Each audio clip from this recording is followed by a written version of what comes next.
Hello guys, Crispy here and welcome back to another video. In this one, my friends, I'm gonna be testing the GeForce RTX 4080 16GB GPU in Hogwarts Legacy. This one is the Founders Edition model of the card. We are running it with the latest Nvidia drivers as usual, and I am not overclocking it. You can see all of its specs right here in Tech Power-Up's GPU Z. Resizable bar is enabled, and I am running it with an i5 13600K overclocked to 5.6 GHz. Over in the memory tab, you can see that it's running at 6000 megahertz. It's always double of what you see there. If I go into Task Manager, you can see the 6000 megahertz right there in the i5 once again. So let's get into it now, shall we? Oh, wait. Shall we? Also, if you're interested, this is the one that we're using today. Let's go over the settings first. I'm playing at 4K resolution to start this off, using Nvidia DLSS as the anti-aliasing mode because it's by far the best one out of the three, and it gives you the best FPS as well. If I set it to TAA high, for example, you can see that the FPS dropped by a little bit. So this is definitely the way to go if you're playing at native resolution. By the way, there is no full screen mode in this game, so we're stuck to windowed full screen, which works quite well anyways. Over here you can see that frame generation is in this game. I'm gonna test that a little bit later. Reflex is on. I tested it off and with on plus boost to see if it improved the stuttering, and it didn't do anything to stuttering issues. So stuttering is still here, by the way. VSync is off, frame rate is uncapped of course, and these are the settings right here. Over on the advanced settings, we're using the recommended ones, which is everything maxed out set to ultra aside from ray tracing, which I will be testing a little bit later as well. Let's go now, finally. Okay, so this is native 4K resolution, getting right around 69 frames per second, my friends, at ultra settings. That's not bad whatsoever, but I was expecting a little bit better, you know. It's a 4080 after all, super expensive GPU. Maybe with these new game releases and the lackluster performance, they will finally start lowering prices on the GPUs? I don't know, probably not, right? Anyways, if you see some fluctuation there in the GPU side of things, it's not a CPU bottleneck, it's just the game itself, at least here at 4K resolution, because I actually tested the limits of the 13600K before I started recording, and that CPU can do 120 FPS or around that in this area right here, overclocked to 5.6 GHz, like it is right now. Basically, these areas with a lot of vegetation, basically forests, right, are the most intensive ones for the GPU to render. It's way more intensive than the castle in Hogwarts. I will go to the castle a little bit later, by the way, using these same settings. But yeah, just so you know, if you get less FPS inside of the castle, it's because you are CPU bound. We're starting to drop into the 50s, which is, again, a bit lackluster, you know. I was expecting 60 plus with the 4080 at 4K ultra settings. Like, at this point, you need a 4090 to actually get 60 plus if you want native resolution. The good thing is, you got the DLSS, of course, which works quite well, and it looks really good at 4K. Major stutter there, not because we are VRAM bound, so those little stutters that we saw with the 3060 Ti weren't really because we were VRAM maxed out, unfortunately. It's just because of the game itself. It stutters. It's an Unreal 4 engine title, and pretty much all of them stutter quite a bit. Games these days, man, they can't release without stuttering issues, right? I hope there's like a day one patch or something coming to this game that improves something there. Oh boy, we got the centaurs right there. I remember them from the movies. Hello guys, how's it going? Yeah, they should be friendly, you know. Nice. Yeah, they don't do anything to me. I can just chill with them. Let's go! Oh yes, I will use Lumos, my friends. You can kill them spiders. Why aren't the spiders doing anything to them? Oh, they probably know to stay away, you know. Anyways, oh my god, oh my god. And I should have known to stay away from this area, actually. Yeah, these spiders are quite leveled up, you know. They're level 20 right now. Hard to kill. But we should be fine. Maybe I'll level up like 20 levels if I kill them. That would be nice. What's my level, by the way? I don't even know. Wait, let's do the Thor thing. Actually, that wasn't what I was expecting, but okay. Sometimes you can actually do like a thunder spell, and it looks quite awesome, but that wasn't it. Anyway, aside from the stutters, guys, I would say that this is a 100% playable experience. Even with the stuttering issues, it is 100% playable anyways. Oh, come on, bro. Can you... Oh, Jesus, stop that. What the hell? Also, it dropped a little bit there with that blocking effect, by the way. Really up close, you know? There we go. Yeah, we're seeing 60 FPS right here. Pretty much the same as we've seen previously in a more dense forest part of the map. Oh, we should probably move to Hogwarts, actually, right? Anyway, if you want to max out the game at 4K, it's gonna be a decent and playable experience. Why are there so many people inside of this forest? Oh, come on, Jack's cousins. Yes, there is an actual Jack in this game, so... You know what? You know what to do when you see these wolves? You just go... to the top of some rock or whatever, and everything is gonna be fine. Yes, let's stop it there, and let's move away to Hogwarts. Alright, here we are in the castle. You can instantly see that we're getting way higher FPS at the moment than in the forest, because we don't have a CPU bottleneck once again. So, to everyone saying that this is more intensive, well, it is indeed more intensive on the CPU side of things, so they're not lying, you know. It's just that for what we're testing here, it makes more sense to go into the forest and actually test the GPU itself. You can see a bit of fluctuation actually on that 4080 right now. And you know what's interesting? Out of curiosity, I ran the CPU-Z's built-in benchmark, and it said that this CPU at 5.6 gigahertz actually is slightly faster in single-core performance compared to the i9-13900K. So it doesn't get much better than this, unfortunately, in terms of CPU performance in this game. And given that CPU utilization is quite low in this one, it doesn't really matter to have the more cores on the i9. Oh my goodness, those textures are taking a while to load. Oh boy! I don't remember last time that I've seen such slow loading textures, but okay, everything is loaded in right now. Back into like the 60 FPS range, as you can see, it's looking really gorgeous. Can you please shut up? This water kind of reminds me of the Red Dead Redemption 2 water, but I guess that game looked just a little bit better still. I'm gonna go ahead now and enable DLSS on quality, and this should comfortably put us above 60 FPS at all times. Unfortunately, it doesn't get rid of the stuttering issues, so those are still gonna be there. Interesting. I thought there wouldn't be that much of a difference enabling DLSS, but I can tell it's a bit softer. Yeah, sharpness is at 0, so I'll do like 0.15 here. I didn't really see that big of a difference with the 3060 Ti. Okay, maybe because I was using a bit higher sharpness with that GPU. So DLSS on quality will make your game still look really, really good. You are pleased to be included. Very nice. Alright, guys, so we got a really nice thumbnail right here. Anyway, we went from 60 FPS up into the 90s by the use of DLSS, and although it's not the best implementation of DLSS that I've ever seen, like far from it actually, it's a pretty ugly one compared to other games, especially at 4K. Like, I was expecting it to look a bit better. What the hell is that up there? Interesting. We're gonna check that out. But yeah, I think it's totally worth enabling if you are looking to play this game at 4K with the 4080, especially with a smaller monitor. I can tell all of those little detail differences because I am actually using a TV as a monitor. It's the LG C2 OLED, 42 inches, and at 42 inches, you can see the implementation of DLSS is not as good as in other games. Oh, there are those things. Like, it basically looks like you just enable TAA instead of DLAA here at 4K, and it's just slightly softer than the native resolution, but nothing to worry about. I think, again, if you must have 60 plus FPS all of the time, this is a pretty decent way to do it. I would totally recommend it.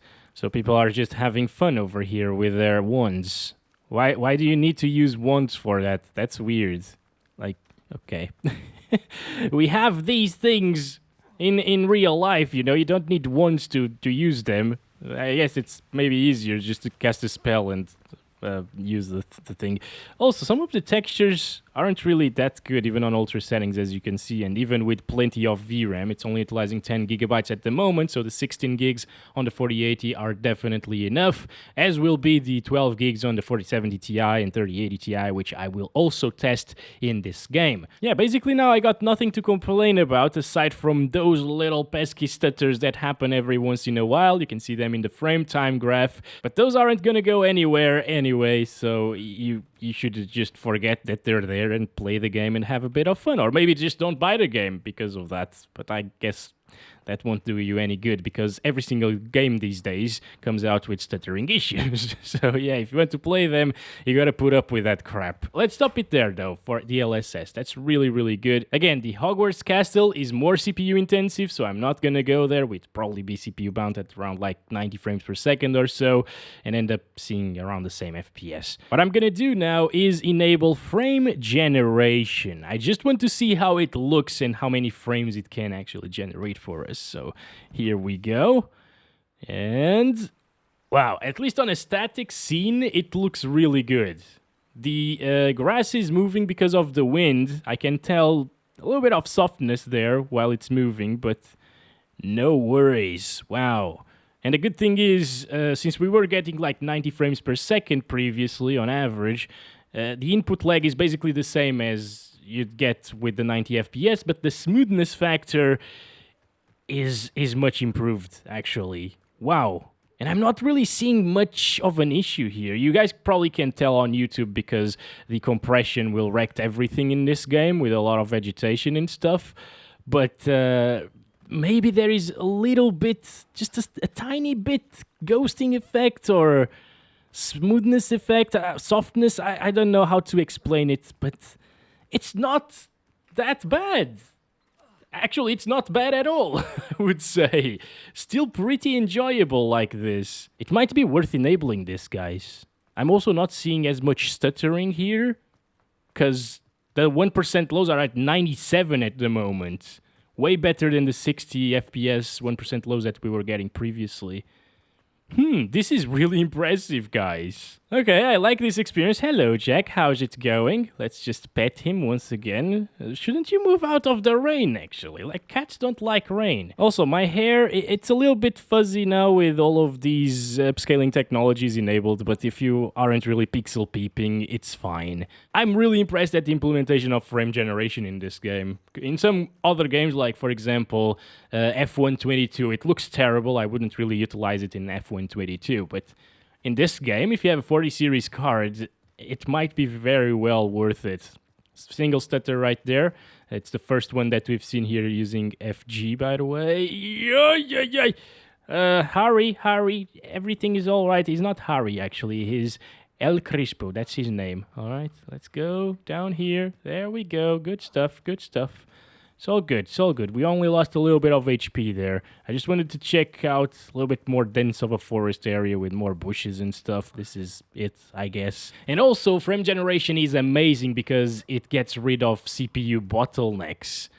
So if we go to Hogwarts right now while using FG, I'm gonna do that. It should still max out the GPU. Yeah, that's the case. So without frame generation, we'd see around like 90 frames per second in here. This is the most CPU intensive area.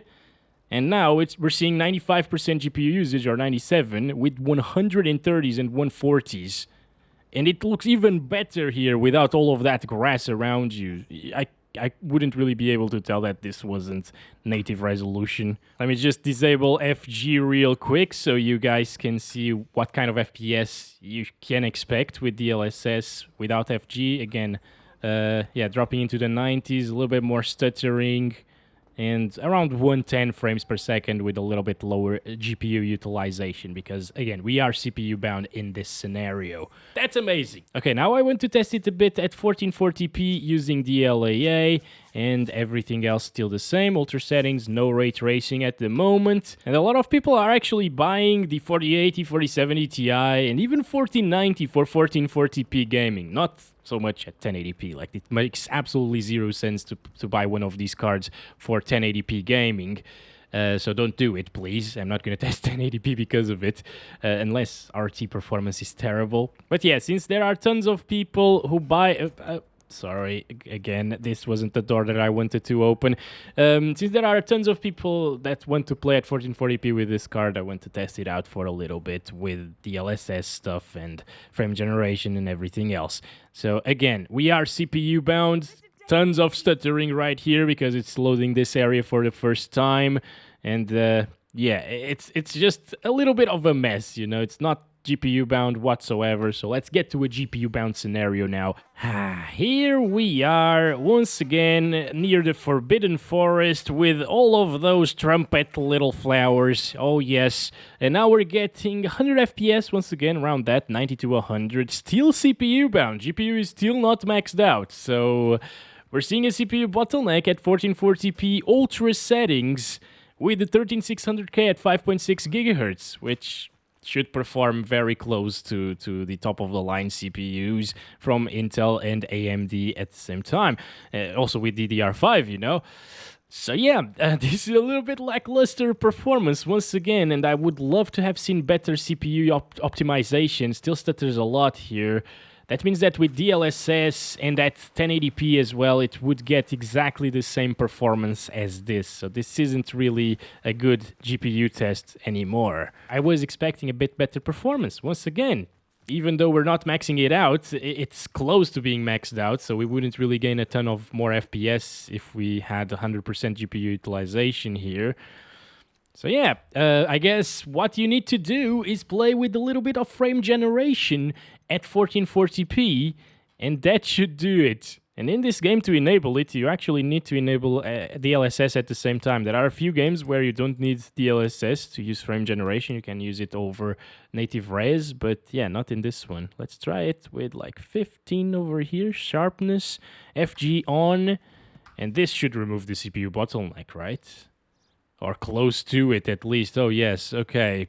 Guys, this is the way to go. Again, with DLSS, without frame generation, it would get you the same FPS as native 1440 because of the bottleneck. But yeah, enabling FG is just, it's insane. It gives you so many more FPS. It's wow. And it also smooths out that frame time at the same time. Like, it felt quite stuttery previously, now it doesn't. It's something that I have noticed in other games as well, especially games that have a bit of inconsistency there in the frame time graph, a few micro-stuttering issues. Enabling FG actually gets rid of those micro-stuttering issues. Now, compared to 1440p DLAA, I can tell it looks a lot softer right now. I'm not sure how it would look on a native 1440p monitor. It could be looking really soft because, again, this is not my native res. It's a bit too soft in my opinion, so I'm just gonna like bump this up a little. See if it looks a bit better now. No, that's too over sharpened. Maybe like 30 here or 0.3. Yeah, I guess that's a decent balance. Again, you are actually losing a bit of detail by the use of FG at 1440p, whereas at 4K, those huge stutters are not gone, by the way. But yeah, whereas at 4K, it was really, really close to like native res with TAA low or something like that. Here at 1440p, it gets pretty soft, the image. Still, again, it might look way better on a 1440p native monitor, so yeah. I'm using a 42-inch 4K monitor, which has the same PPI as a 1440p 27-inch monitor, and if this looks as good on these settings on a 27-inch 1440p monitor as it did on my 4K 42-inch monitor using same settings, but at 4K, of course, I could actually recommend it. Alright, finally we are using some ray tracing, guys. 4K native using DLAA, no frame generation or DLSS at the moment. And we're using the ultra settings with everything, all of the bells and whistles turned on, basically. And it's getting already like 30 FPS, so I'm not really hopeful.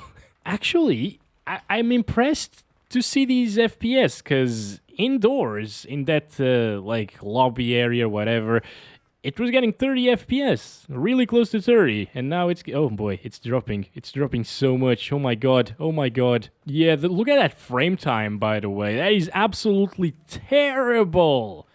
And also, what are those oh my god, what? Oh boy. Okay. Maybe don't play with ray tracing. I don't know, but yeah, what are these reflections right there, or like light reflections? I don't get it. Doesn't look natural whatsoever. I expected RT to look natural, you know, because it usually does. Damn. It's almost nighttime. Oh my god, another huge stutter there. Look at that RAM usage now. Holy crap, bro.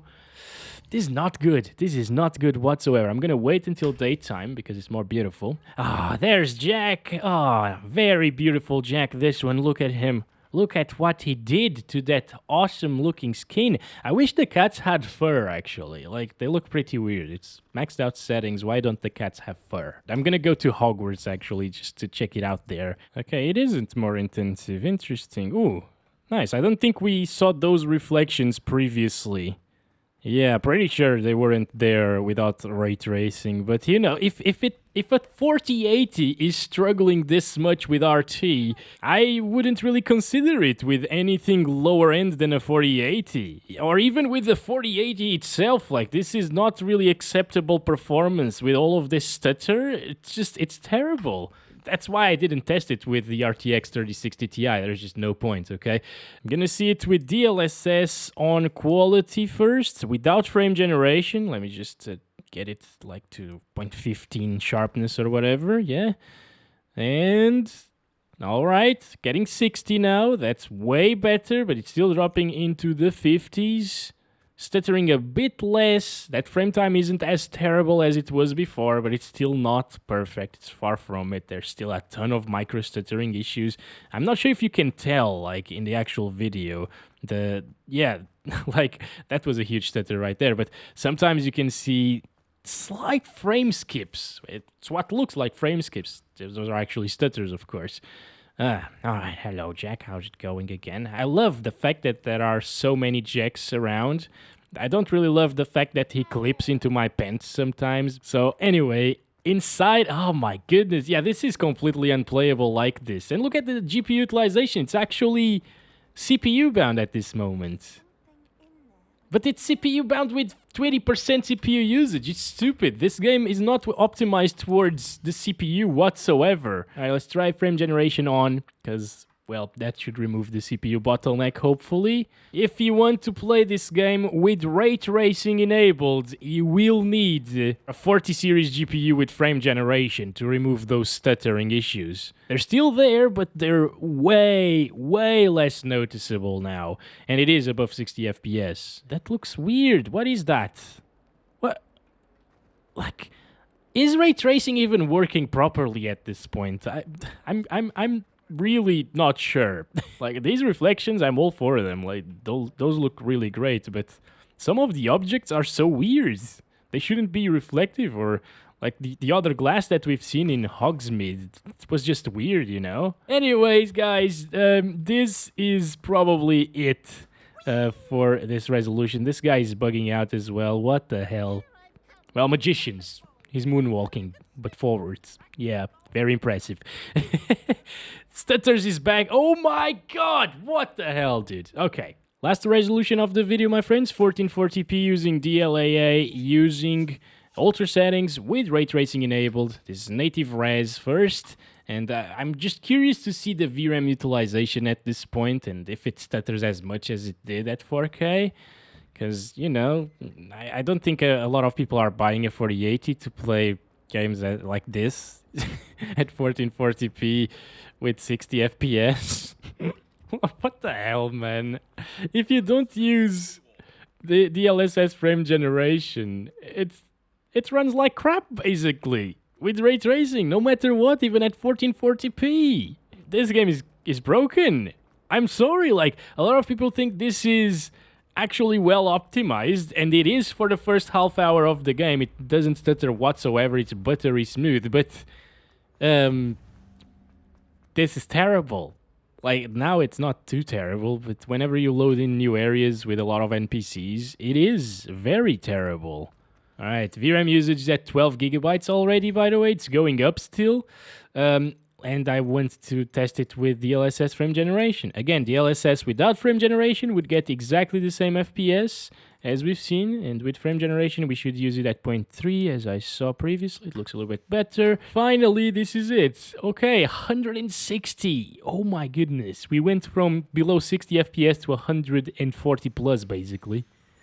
And once again, that frame time is much smoother at the moment. But again, that doesn't mean that it won't stutter, because those huge spikes are still gonna happen every now and again. I guess we found a playable experience with ray tracing, right? Yay! It also looks pretty weird, like that is super noisy down there. Don't use ray tracing. That's what I have to say. Thank you very much for watching this video. Hope you enjoyed it. Don't forget to like and subscribe if you haven't already. I'll be back very soon with another GPU today still, so keep tuned in for that. And as always, love you all. Bye-bye.